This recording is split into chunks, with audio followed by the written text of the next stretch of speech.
You will hear a number of different recordings, and you will have to answer questions based on what you hear.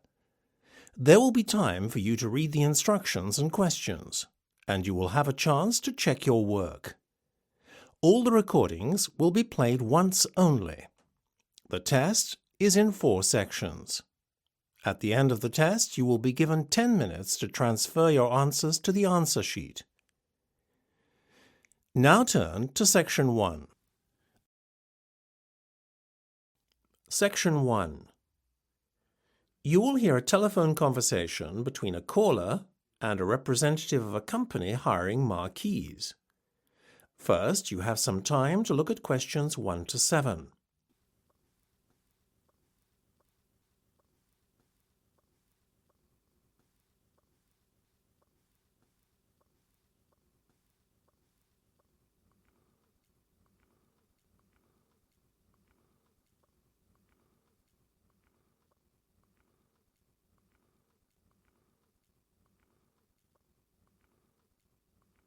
You will see that there is an example that has been done for you. On this occasion only, the conversation relating to this will be played first. Good afternoon, Magnificent Marquees. How can I help you? Oh, hello. I would like to hire a marquee. You see, it's for a special occasion. My eldest daughter is celebrating her 18th birthday and her coming of age. There was no question of her waiting until her 21st, although I'm sure we'll be having a big celebration then too. So you're celebrating in style? Well, of course I'd be happy to help. First, could you give me some details about guest numbers?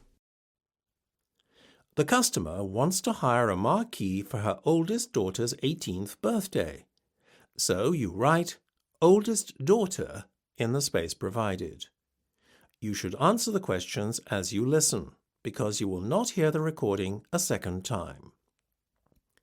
Listen carefully and answer questions 1 to 7. Good afternoon, Magnificent Marquees. How can I help you? Oh, hello. I would like to hire a marquee. You see, it's for a special occasion. My eldest daughter's celebrating her 18th birthday and her coming of age. There was no question of her waiting until her 21st, although I'm sure we'll be having a big celebration then too. So you're celebrating in style? Well, of course I'd be happy to help. First, could you give me some details about guest numbers? Right, yes. Well, I was anticipating just a small do, but my daughter seems to have other ideas. Well, you can't blame her. It's a special day. I guess. I told her to limit numbers to around 50 guests, but the guest list seems to be growing daily. She would like to invite double that number, but we decided to split the difference and settle on 80 rather than 100. If you don't mind some of the guests standing, then our marquee sizes always allow standing space for almost double as many as those seated. For instance, one of our smaller marquees seats 30 guests but accommodates 50 standing. That sounds interesting. How big is that marquee? As not only am I working to a budget, but also we're limited by our garden size. Can you give me an idea of both your budget and the size we're looking at? Yes, I'm thinking of spending between £400 and £600. I can stretch to another 100 or two, but that's the maximum limit. As for size, well, our garden is 15 metres by 30 metres. OK, well, our 4.5 by 9 metre marquee would fit in nicely. The hire and installation comes to £450, but that allows you to have the marquee for 2 days. The marquee size you mentioned sounds fine and will accommodate the guests that we are expecting. Yes, I think that's the size I'll go for. So, now as to the cost of lighting and fittings. Oh, will that be very expensive?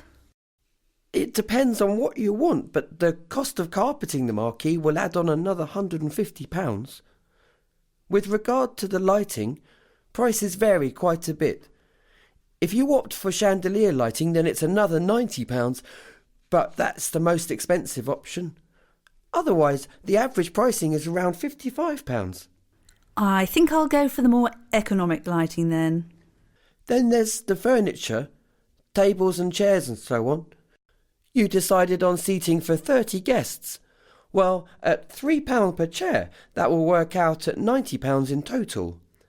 You will then probably need 5 tables at least, and so, with each table costing £4, that brings us to a total of £20 for the tables.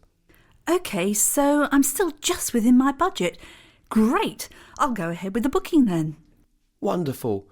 So, there's only one more important detail that I need. When would you like us to set up the marquee? Well, my daughter's birthday's on June the 6th, so ideally a day beforehand. Then we could have it taken down the day after her birthday. Yes, no problem. Great! Well, I'll go ahead with the order then. Wonderful. Before listening to the rest of the conversation, you have some time to look at questions 8 to 10.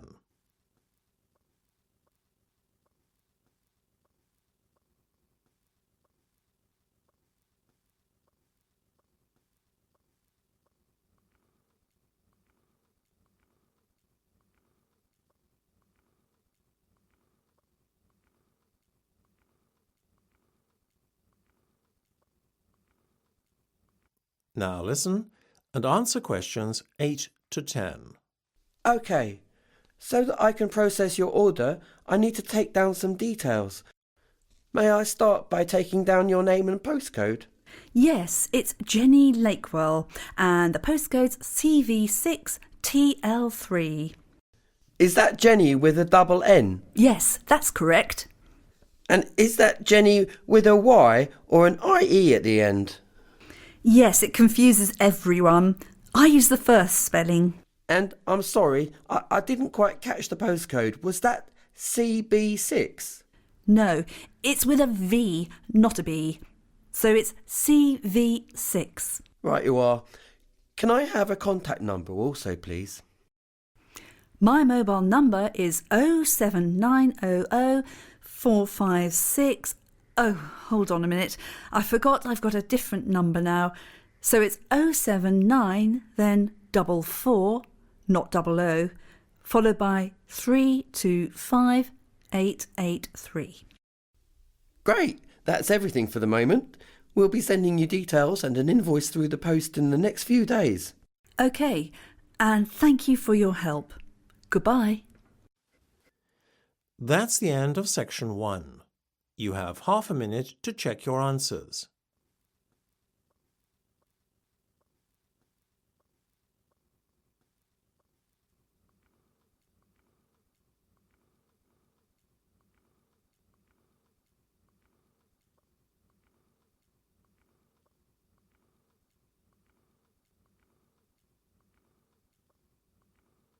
Now turn to section 2. Section 2. You will hear a history teacher talking to students in a class. First, you will have time to look at questions 11 to 15.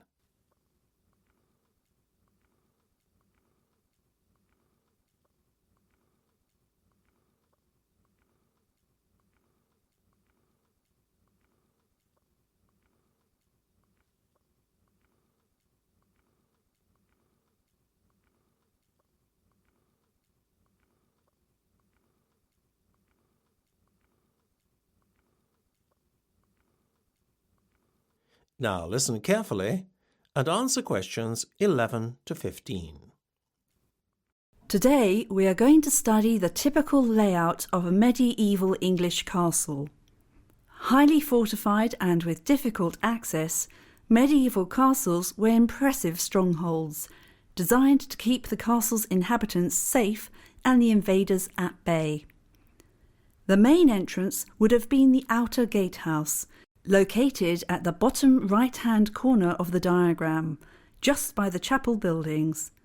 However, even if you had entered via the outer gatehouse into the castle grounds, you would still have been outside the main part of the castle.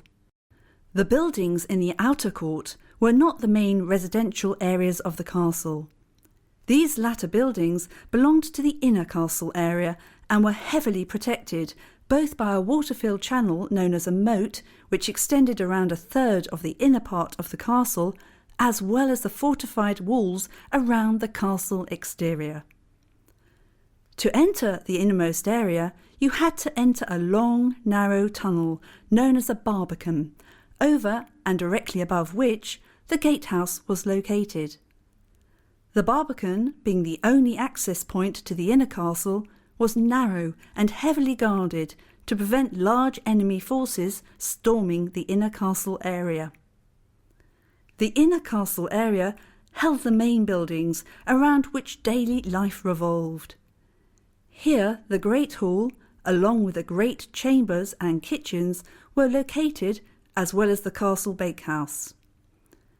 The Great Hall was the only building with a courtyard view to the back and front.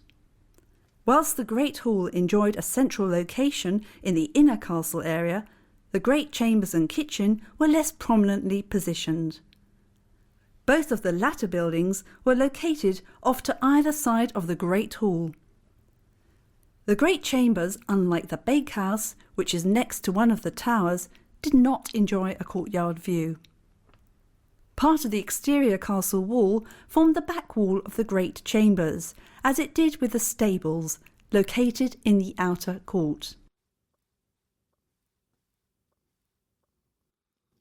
Before you hear the rest of the discussion, you have some time to look at questions 16 to 20.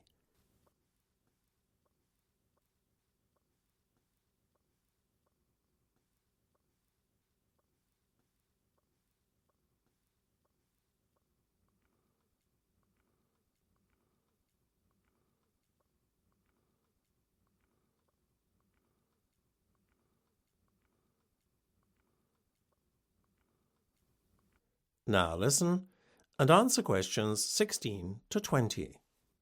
The layout I've just described will give you a better idea as to the design of a medieval castle.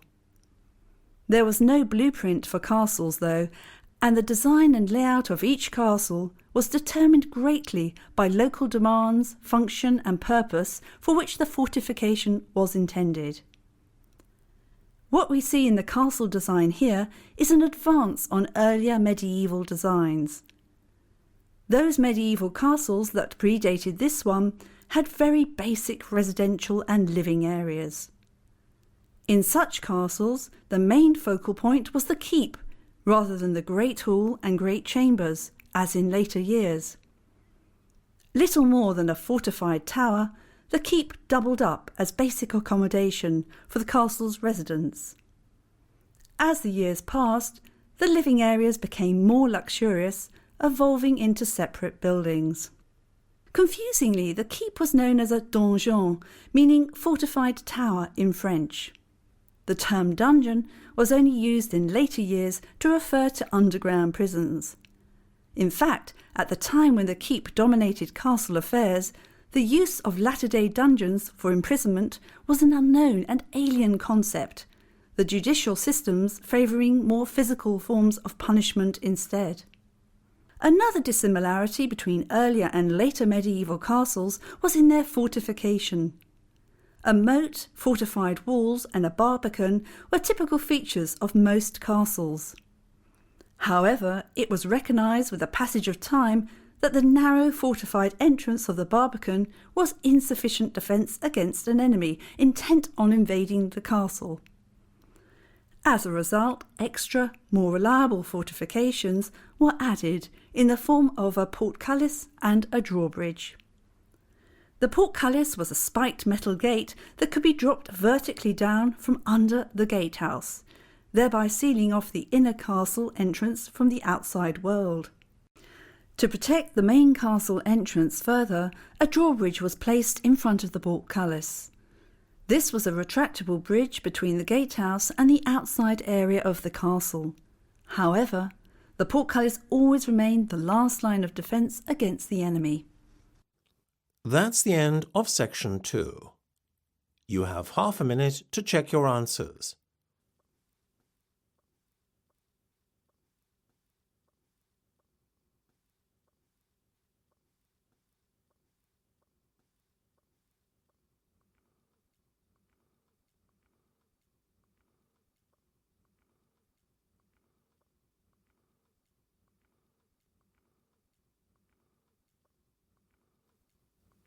Now turn to Section 3.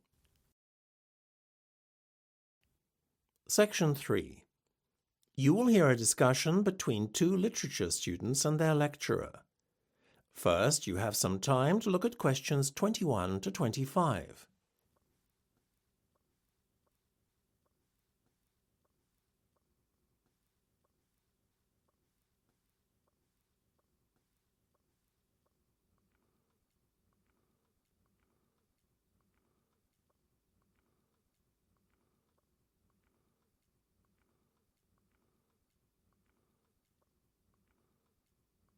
Now listen carefully and answer questions 21 to 25.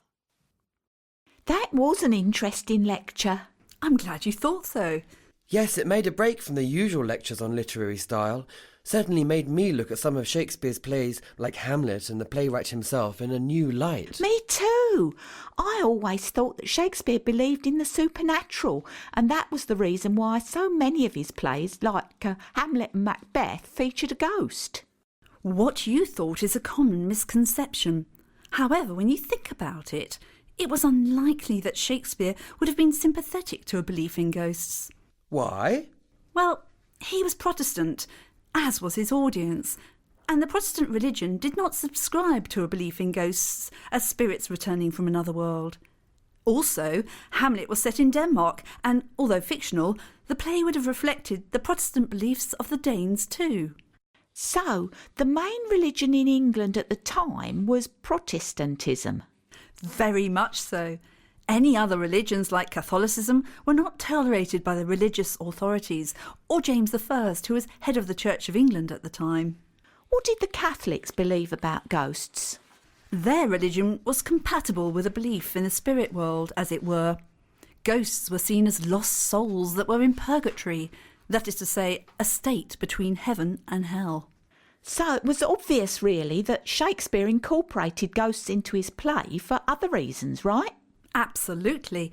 It's certainly odd to write about something you really don't believe in and then ask the audience to believe in it. So yes, there was clearly another motive. I guess when you think about it, it's quite apparent. As you mentioned in the lecture, ghosts appear in Macbeth and Hamlet really to show what the characters are thinking and as a catalyst for certain events. Quite right. And I think it's quite plain that Shakespeare had no belief in the supernatural. The fact that the ghosts seen by Macbeth and Hamlet are only often either visible to themselves or speak only to them suggests that the ghosts are only as real as the imagination of those who see them. So, would you say that the audience was as sceptical as Shakespeare with regard to ghosts? Well, as you know, the official line would have been that they didn't believe in ghosts, as it was not in line with Protestant beliefs prevalent at the time. Nevertheless, contrary to expectations, they do seem to have been a superstitious lot. Belief in witches and astrology were common back then, but how they justified their beliefs in religious terms is quite a mystery. Before you hear the rest of the discussion, you have some time to look at questions 26 to 30.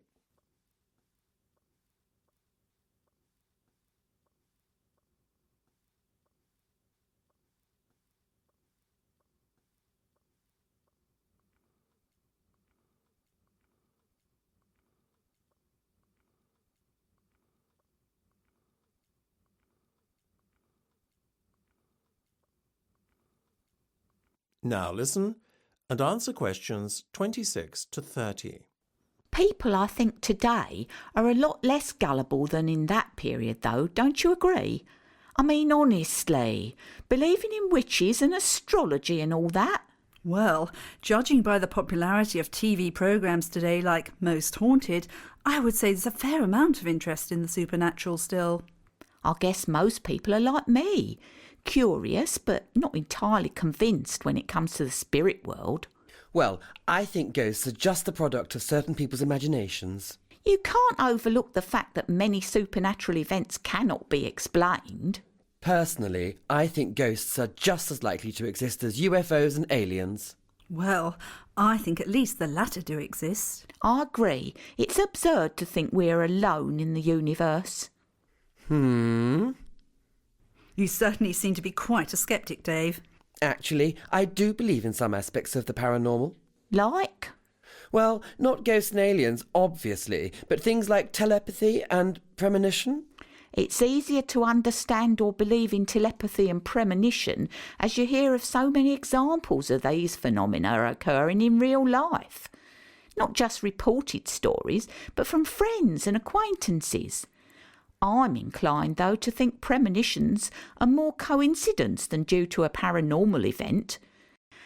But maybe I'm just saying that, as I've not had first-hand experience of premonitions. So you believe in telepathy then?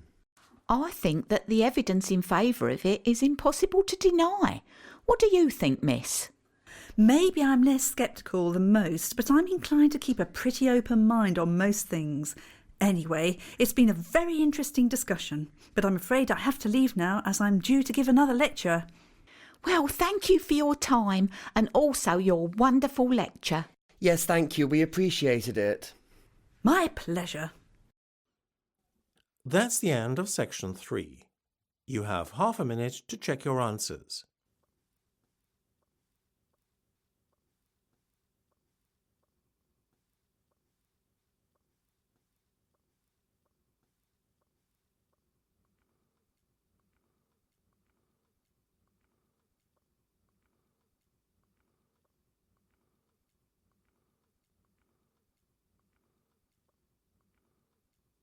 Now turn to section 4. Section 4. You will hear part of a lecture about Darwin's theory of evolution and its impact on society. First, you have some time to look at questions 31 to 40.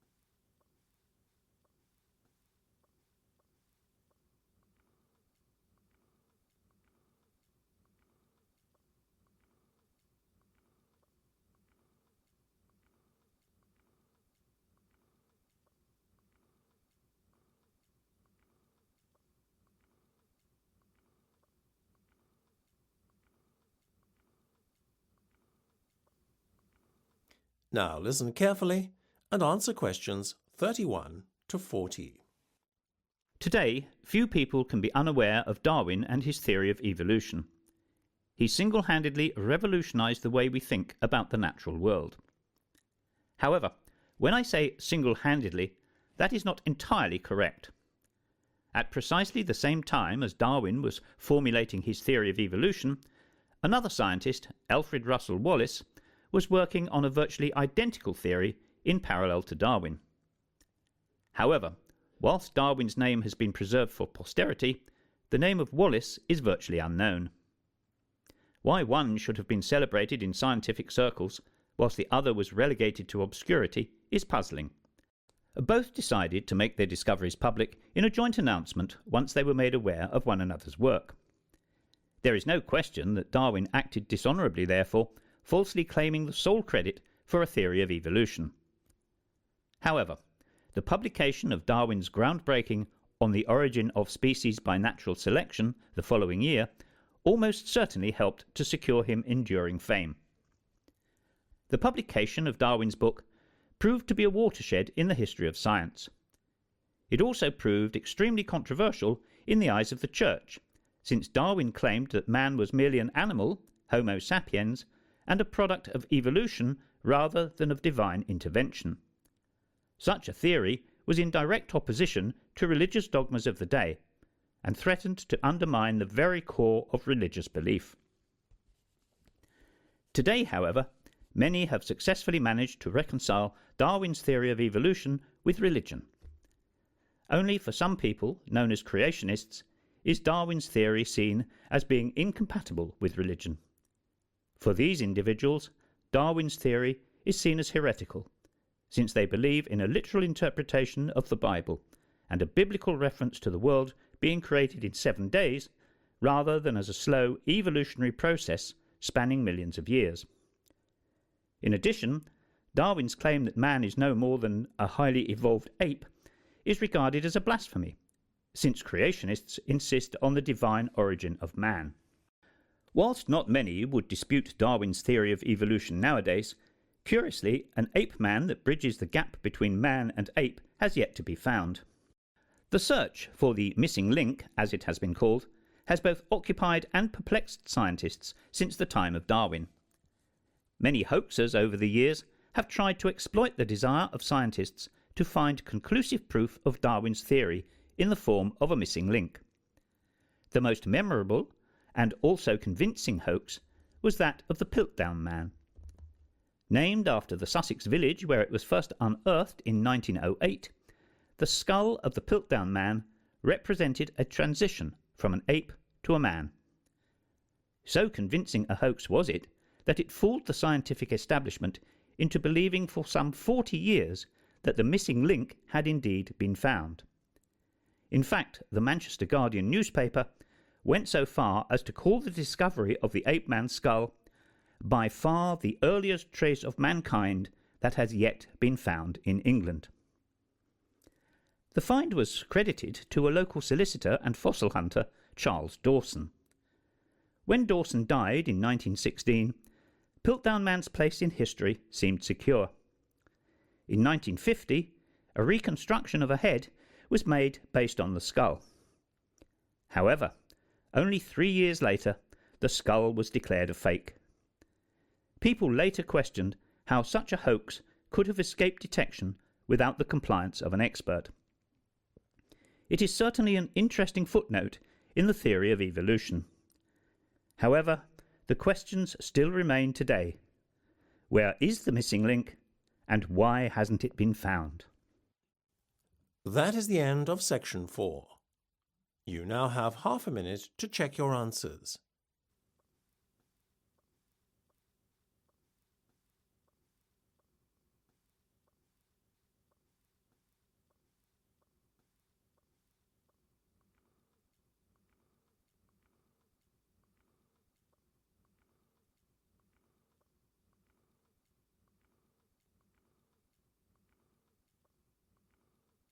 That is the end of the listening test. You now have 10 minutes to transfer your answers to the listening answer sheet.